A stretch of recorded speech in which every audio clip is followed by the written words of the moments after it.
النهاردة هنعمل صينية حرفيا ما تتوصفش، طعمها تحفة يا جماعة. هنعمل ميني تاكو بالفراخ، سهلة وسريعة. يلا بينا نشوف هنعملها ازاي. هجيب اول حاجة خبز التورتيلا واقطع دواير كده بالشكل ده. استخدمت حوالي 3، كل واحدة عملت معايا 5.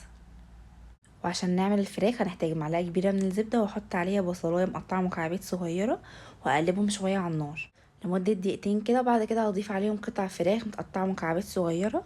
هقلبهم شوية لحد ما الفراخ تستوي. اهم حاجة نكون معليين النار عشان الفراخ ما تنزلش المية بتاعتها. بعد كده هضيف عليهم فلفل احمر وفلفل اخضر متقطعين مكعبات، واقلبهم شويه على النار. هنضيف بعد كده التوابل، معلقه صغيره من الملح والفلفل الاسود والبابريكا والثوم البودر، وزودت عليهم فص ثوم مفروم وكوبايه من الكريمه. قلبتها شويه كده لحد ما الفراخ تشرب من الكريمه والصوص كله ياخد الطعم كده بتاع التوابل. وخلاص في الاخر كده جهزت معايا. وهجيب خبز التورتيلا وهبدا ان احشيه بالفراخ.